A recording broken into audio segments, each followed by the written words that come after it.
संपन्न करत आहोत। आजच्या कार्यक्रमाला उपस्थित प्रामुख्याने आदरणीय शरदराव लेंडे साहेब, आदरणीय साबळे साहेब, आदरणीय आज अत्यंत चांगला कार्यक्रम जुन्नर तालुक्याच्या दृष्टिकोनातून आपण संपन्न करत आहोत। अनेक वक्त्यांनी इथे त्यांच्या भावना व्यक्त केल्या की आदिवासी विभागामध्ये जो भाज्या हे श्रावण महिन्यामध्ये किंवा पावसाळ्यात सुरुवात झाल्यानंतर जे पिकतात ते आपल्यासाठी किती औषधी आणि गुणकारी आहे। मी तर असं मला कळवलं जातं, आखाड महिन्यामध्ये खाऊन खाऊन त्यांची पोटं बिघडली असतील, त्यांनी जर या रानभाज्या खाल्ल्या तर ते दुरुस्त होतं। डॉक्टर साहेब बरोबर आहे, अशा प्रकारचे टेम्पर तुम्ही गुण जाईल बरोबर आहे। म्हणजे अनेक विविध आजारांवर उपचार म्हणून आदिवासी विभागातल्या या रानभाज्यांचा उपयोग आपण करतो। इथे ढगे साहेबांनी सांगितलं की आदिवासी दिन आपण साजरा केला तर इंग्लिश मधलाच शब्द आहे इंडिजिनस पीपल। या शब्दाचा अर्थ असा होतो की जे प्राप्त परिस्थितीमध्ये नेचरमध्ये राहतात, निसर्गात राहतात, निसर्गाचं जतन करतात आणि त्या निसर्गावरच अवलंबून आपली उपजीविका पुढे चालवतात, ते तिथे आधीपासून जे खऱ्या अर्थाने या धर्तीचे मालक आहेत असे आदिवासी लोक हे आपल्या जुन्नर तालुक्यामध्ये इथे आहेत। आणि खऱ्या अर्थाने त्या ज्या भाज्या आहेत ज्या कुठल्या औषध मारून आलेल्या नाही, कुठल्या प्रकारचं त्याच्यावर फवारणी केलेली आहे म्हणून ते भाज्या असं नाही। कांबळे सर हे अत्यंत आपल्या डोंगर दऱ्यातले अत्यंत नॅचरली निसर्गातल्या आलेल्या भाज्या आहेत आणि त्या भाज्या खाल्ल्या तरच निसर्गाने किंवा देवाने जी आपली शरीरयष्टी तयार केली आहे त्याच्यामध्ये कुठलाच विकार येणार नाही, उलट काम करण्यासाठी अजूनही ऊर्जा मिळेल अशा प्रकारचं काम होतं। बेनके साहेब या तालुक्याचे आमदार होते तेव्हा अधिकचं लक्ष त्यांनी आदिवासी विभागाकडे दिला, म्हणून आदिवासी विभागाचं कल्याण करण्यासाठी त्यांनी पुढाकार घेतला। आता अनेक गोष्टी अशा आहेत की आपल्या तालुक्यातल्या आदिवासी विभाग असेल किंवा ठाकर समाज असेल त्याला मदत करण्यासाठी आम्ही आणि मी आणि विशेषतः डॉक्टर खासदार आपले अमोल कोल्हे यांनी पाऊल उचलले आहे। त्यामध्ये प्रथम म्हणजे निवडून आल्यानंतर जो 1.5-2 वर्ष आपला कोरोनाचा काळ गेला त्यामध्ये माझ्या आदिवासी विभागातल्या लोकांच्या गोरगरिबांच्या जे रोजाने काम करायचे त्याचे खूप मोठ्या प्रमाणामध्ये हाल झाले। अशा कुटुंबांना सरकारने मदत केली गेली पाहिजे म्हणून विधान भवनामध्ये आवाज उठवला, अनेक आदिवासी आमदारांनी आवाज उठवला आणि महाविकास आघाडीचं सरकार जे उद्धव ठाकरे साहेब यांच्या नेतृत्वात चालतं, अजितदादा पवार साहेब यांच्या मार्गदर्शनाखाली, बाळासाहेब थोरात साहेब यांच्या चांगल्या पद्धतीने सल्ला देऊन देतात, आपले आदिवासी विकास मंत्री केसी पाटील साहेब या सर्व मंडळींनी आदिवासी कुटुंबाला खावटीचा प्रकल्प सुरुवात केला जो मागील 5 वर्ष बंद होता। आधीचं खावटी कर्ज द्यायचे, आता खावटी काढूशे अनुदान देत नाही, म्हणजे हे परत कर्ज स्वरूपी मागूशे फेडायचं। 2,000 रुपये थेट त्याच्या खात्यामध्ये आणि 2,000 रुपयाचं अत्यंत दर्जेदार साहित्य त्याच्या घरापर्यंत पोहोचण्यासाठी महाविकास आघाडी सरकारने काम केलेलं आहे। पर्यटन तालुका म्हणून आपला तालुका जाहीर झाला आणि पर्यटन क्षेत्रामध्ये चांगली भरीव मदत व्हावी म्हणून अनेक लोकप्रतिनिधी चांगल्या मदत सुद्धा केल्या। पर्यटनाचा विभाग जर पाहिला तर विशेषतः जुन्नर मधला हा शिवनेरी किल्ला तर आहेच, पण आदिवासी विभागामध्ये जो डोंगरदऱ्या आहे, तिकडचे गड किल्ले आहे, तो खऱ्या अर्थाने पर्यटन आपला विभाग आहे, पर्यटनासाठी वाव असणारा विभाग आहे। आणि अशा असंख्य संख्येने पर्यटक जेव्हा त्या परिसरामध्ये येतील त्या परिसरामध्ये आदिवासी विभागाच्या या लहान भाज्याला आपण जर प्रोत्साहन दिलं नाही तर लोकांना मात्र हे कळणार नाही, म्हणून हा कार्यक्रम आपण आज इथे केलेला आहे। पण भविष्यामध्ये मनोजने सांगितलं अत्यंत चांगलं सांगितलं की या आदिवासी विभागातल्या रानभाज्याचं महोत्सव ठेवून नुसतं चालणार नाही तर त्याचा काहीतरी प्रोडक्ट तयार करून हे अनेक शहरांमध्ये आणि मोठ्या मोठ्या सगळ्या राज्यांमध्ये हे सगळं विक्री कशी होईल, त्याची व्यवस्थापन कशी होईल, त्याच्यासाठी स्टार्टअप मधून आपल्याला काहीतरी प्रोग्राम केला गेला पाहिजे।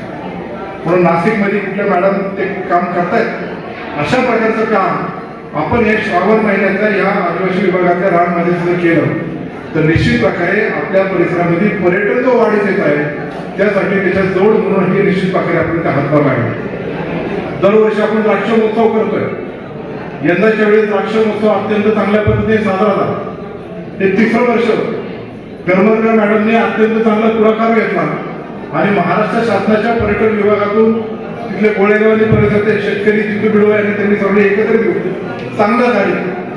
यंदाच्या वर्षी द्राक्ष महोत्सव आपण शिवजयंतीच्या आलाडे प्रोग्राम म्हणून आपण घेणार की ज्याच्यामध्ये राज्याचे मुख्यमंत्री, उपमुख्यमंत्री आणि मंत्री महोदय जेव्हा छत्रपती शिवाजी महाराजांच्या जन्मस्थळाला नतमस्तक व्हायला किंवा वंदन करण्यासाठी येतात आणि तो जो कार्यक्रम खाली होतो त्याच्याच जोडीने हा द्राक्ष महोत्सव घेतला जाईल की जेणेकरून त्याची व्याप्ती पण खूप मोठी होईल आणि त्या कार्यक्रमाला यंदाच्या वर्षापासून एक चांगल्या प्रकारचा निधी पण उपलब्ध होईल आणि चांगल्या प्रकारचा द्राक्ष महोत्सव आपण दुपटीने तिपटीने चांगल्या पद्धतीने साजरे करू असं या परिसरामध्ये आपण करतोय.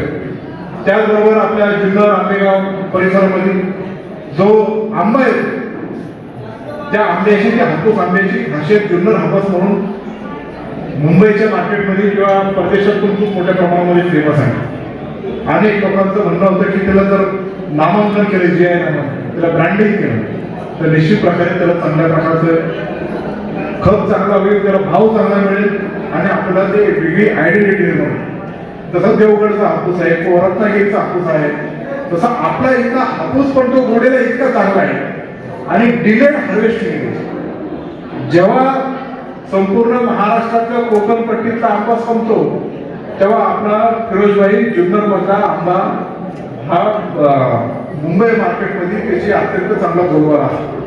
म्हणून त्याला शिवनेरी हापूस असं नामांकन द्यावं म्हणून DPC मध्ये मी मागणी केली आणि त्यासाठी आपले जिल्ह्याचे पालकमंत्री अजितदादा पवार साहेब यांनी लगेचच 25 लाख रुपयाचा निधी दिला की जेणेकरून येत्या काही महिन्यांमध्ये त्याचे GI मानांकनाचं काम पण चालू केलं आहे. नारायणगाव केवी केली, त्याचं बऱ्यापैकी काम चालू केलं, त्याचं कन्सल्टंट नेमून कशा पद्धतीने पुढे जायचं म्हणून या आंब्यासाठी पण आपल्या तालुक्याला एक चांगलं मोठं वरदान ठरेल आणि ते शेतकऱ्यांना फायदा झाल्याशिवाय राहणार नाही.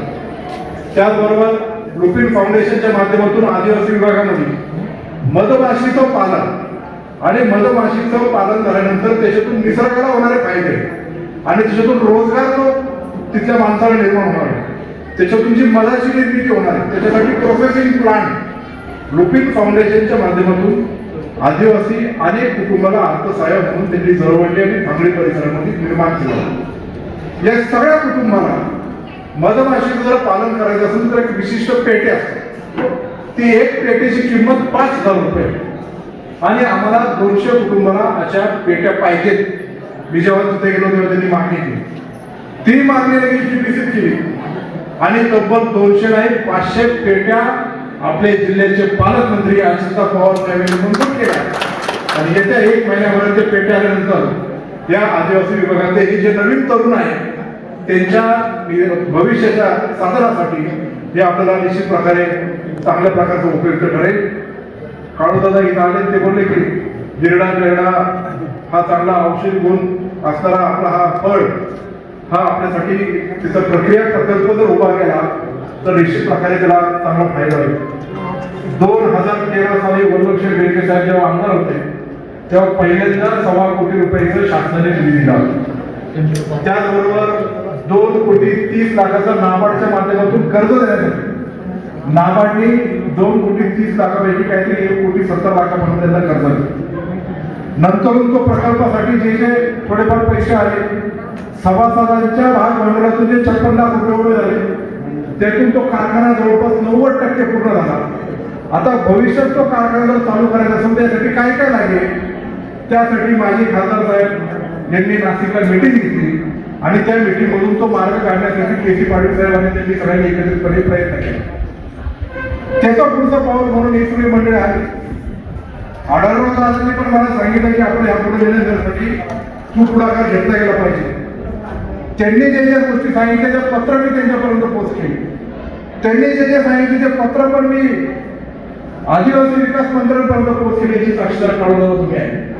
आणि मग नंतर या महाविकास आघाडी सरकारच्या माध्यमातून त्याला शबरी महामंडळाकडून किंवा सभासद वाढवण्यासाठी जे काही शासनाकडून पैसे द्यायचे आहेत त्याच्यासाठी एक चांगल्या प्रकारची उपयुक्त मीटिंग आम्ही वळसे पाटील साहेबांना सांगू. कारण वळसे पाटील साहेब आपले शहराचे म्हणजे गृहमंत्री तर आहेत, आपल्या तालुक्याचं पालकत्व त्यांच्याकडे आहे आणि त्यांच्या एक पुढाकाराशिवाय ते लवकर काय हल्लं नसतं. म्हणून ती एक मुंबईला मीटिंग झाली आणि आदिवासी हिरडा कारखाना, शबरी विकास महामंडळ, महाराष्ट्र शासन यांचं ॲग्रीमेंट करून ते पैसे वितरण करण्याचं ठरलेलं आहे. त्याचा ॲग्रीमेंटची ड्राफ्ट कॉपी करण्याचा आता प्रोसेसमध्ये आहे. त्या ड्राफ्ट कॉपीमध्ये आम्ही 2 वेळा मुंबईला जाऊन आलेलो आहे. आता परत ते ड्राफ्ट कॉपी एकदा फायनल झाल्यानंतर, ॲग्रीमेंट झाल्यानंतर टेक्निकल गायडन्स करणारे माणसं शबरी महामंडळाने नेल्यानंतर हे पैसे आपल्याला वितरित होईल आणि लवकरात लवकर हा हिरडा कारखाना सगळ्याच पक्षाच्या नेते मंडळींच्या मदतीने हा पूर्ण केल्याशिवाय चालल्याशिवाय राहणार. आणि हा पूर्ण करत असताना अनेक बातम्या येतात की हा या पक्षात निघाला, तसं काही नाही. काढत होता तुम्ही शिवसेनेचे नेते आहेत, तुम्ही शिवसेनेतच थांबा, तुम्ही राष्ट्रवादी द्या म्हणून करा, असं माझा अजिबात आग्रह नाही. शेवटी सरकारवरती एकत्र यावरची सरकारवरती एकत्र आहे आणि सगळ्यांनी एकत्रित प्रयत्न केला तर ते होण्यासारखं आहे. आणि कोण कुठल्या पक्षाचा हिशोब त्यापेक्षा मी जुन्नर तालुक्याचा सुपुत्र आहे आणि जुन्नर तालुक्याचा सुपुत्र आहे नात्याने आपण एकत्रितपणे प्रयत्न केला तर निश्चित प्रकारे ह्या आदिवासी वर्गाचं कल्याण झाल्याशिवाय राहणार नाही. अशा प्रकारचे पुढचं पाऊल आपण टाकल्याशिवाय राहणार नाही. मानेडो धरणाच्या या परिसरामध्ये बुडीत बंधाऱ्याचे या आदिवासी विभागातले कायमचे प्रश्न निर्माण होते. 8 ठिकाणचे साईट्स आपण सिलेक्ट केले, त्यापैकी 3 ठिकाणी प्रायोगिक तत्वावर आपण ते बुडीत बंधारे केले. शासनाने जी डिझायनिंग कमिटी नेमली इंजिनियर्सची, त्या कमिटीमध्ये मी स्वतः BEC असल्यामुळं मी पण त्या कमिटीमध्ये आता. आणि म्हणून कशा पद्धतीने ते बुडीत बंधारे करायचे, जास्तीचा उतार असल्यामुळं खूप मोठ्या प्रमाणामध्ये पाणी येतं, खूप मोठ्या प्रमाणामध्ये गाळ येतो आणि एकाच सीझनमध्ये ते धरणं भरून जाऊ शकतात मातीने गाळाने. म्हणून त्याचं एक वेगळ्या पद्धतीचं डिझाईनिंग आता केलेलं आहे. ते डिझाईनिंग आता फायनल स्टेजला आहे. ते झाल्यानंतर 3 ठिकाणचे आपण चावंड, जळवंडी आणि आजनावड या 3 ठिकाणचे बुडीत बंधारे आपण याच्या पुढच्या फायनान्शियल इयरमध्ये आपण निश्चित प्रकारे करणार आहे. कोरोनासारख्या संकटाला आपण सामोरे गेलो 1.5-2 वर्ष. आता थोडंसं संकट काळ जरा कमी झालेलं आहे. 3री लाट येईल अशी तज्ज्ञांनी सांगितलंय, येऊ नये अशी आपली इच्छा आहे. बऱ्यापैकी वॅक्सिनेशनचा प्रोग्राम आपण आपल्या ग्रामीण भागामध्ये आपल्या जुन्नर तालुक्यामध्ये चांगल्या पद्धतीने राबवतोय. विविध गावच्या सरपंचाशी मी कॉन्टॅक्टमध्ये आहे. जिथे जिथे गाव वाईज आपल्याला वॅक्सिनेशनचा प्रोग्राम राबवायचे त्या ठिकाणी आपण आता गाव पातळीवर सगळ्या हे प्रोग्राम घेऊन चांगल्या पद्धतीने पुढे चालण्याची भूमिका आपण सर्वजण एकत्रितपणे.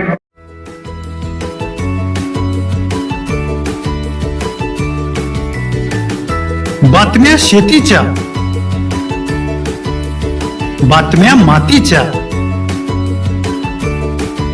बातम्या अन्यायाच्या, गुन्हेगारीच्या,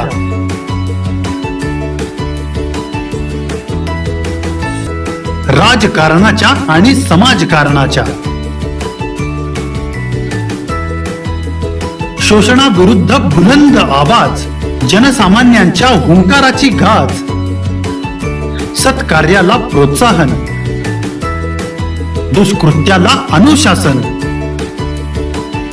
निर्भीड, निस्पृह, सडेतोड, बेधडक आणि रोखटोक म्हणजेच विघ्नहर टाइम्स. शोध बातमीचा, ध्यास सत्याचा. आपलं चॅनल, आपली बातमी. सबस्क्राईब तर कराच, पण बेल आयकॉनवर क्लिक करायलाही विसरू नका.